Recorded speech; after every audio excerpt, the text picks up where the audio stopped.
Everyone. Today our topic is understanding knowledge in the age of misinformation. And now let's turn to our table of content. And this is our table of content. Now let's turn to the first part of introduction. We often take it for granted that we know things. What's true, what's real, what's worth trusting. But in our world today, this confidence is quietly eroding. Why? Because we are facing not just an information overload, but a crisis of knowledge.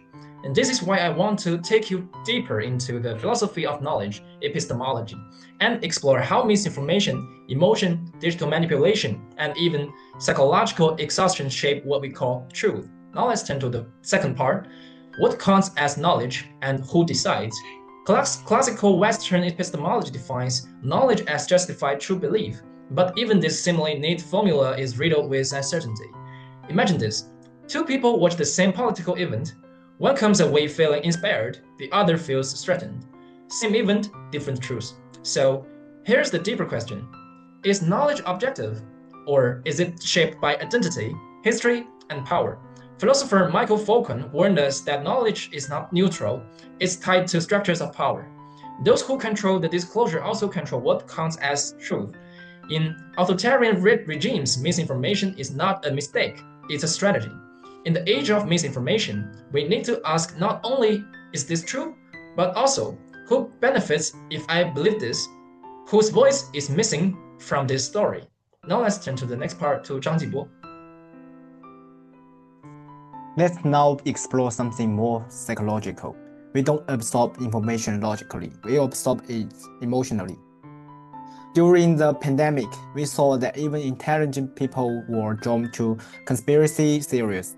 Why? Because those theories offer certainty, identity, and control in a world that feels chaotic. That is what cognitive scientists call motivated reasoning. We don't believe what is true, we believe what feels safe. So the real challenge isn't just fact-checking, it's building emotional reliance so we don't fall into the trap of easy answers. Teaching critical thinking must go hand in hand with teaching humility, curiosity, and the ability to live with uncertainty. Okay, now let's turn to next part, Guo Ziyi. Okay, let's turn to the third part, deepening the culture links, multiple ways of knowing. Let's take a step back and ask, is Western epistemology the only path to truth? In indigenous epistemologies, knowledge is transmitted through storytelling, ceremony, and land-based practice. A forest is not just a collection of carbon and chlorophyll. It's a living library, holding generations of wisdom. In Confucian traditions, knowledge is relational. A wise person is not someone who wins debates, but someone who harmonizes with others and society. In Islamic philosophy, the pursuit of knowledge is a moral obligation, but it must be pursued with adapt as the context. So knowing and being good are intertwined. This system shows us that epistemology is culturally embedded. To fight misinformation, we must first recognize the plurality of truth, not in a realistic way where anything goes, but in a respectful way that honors context. Okay, let's turn to the next part to He Weixuan. Okay, let's turn to my parts. The algorithms and the echo chamber. Let's bring this back to the digital age. Social media algorithms are not evil, but they are designed for engagement, not truth. That means they reward confirmation, not corruption. They craft us in what scholar Ilya Pavlov calls the filter bubble, a world where we only see ideas we already agree with.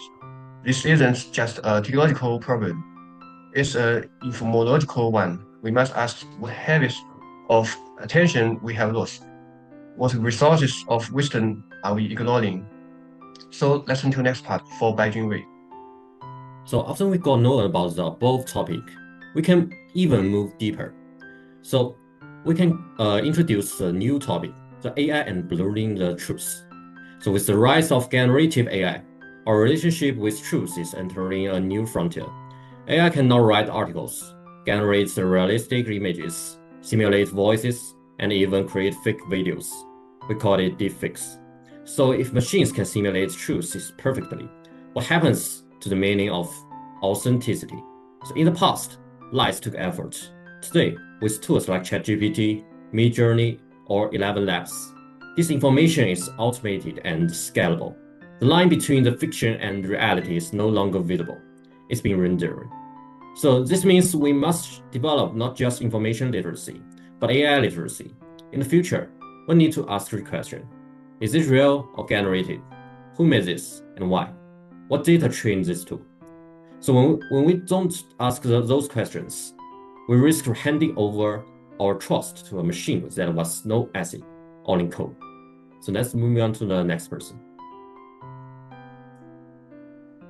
And the last part, the mental cost of knowing epistemic entropy. And one more truth, the crisis of knowledge is not only philosophical or digital, it's deeply emotional. In an era of non-stop news, infinite growth, and contradictory headlines, many people suffer from what psychologists call epistemic entropy, a fear of not knowing enough, of being misinformed, of being wrong. This can lead to paralysis, burnout, and cynicism. If everything is biased, people say, why trust anything? But that cynicism is dangerous. It's the end of curiosity. It's a collapse of critical thinking. What we need is not blind trust, but mirror trust, not rigid certainty, but epistemic confidence, the grounded belief that even a noisy world, we can still find clarity if we are willing to listen, question, and learn. Next part. Okay, now let's toward a more ethical epistemology. So, how do we move forward? We must shift from information literacy to epistemic responsibility.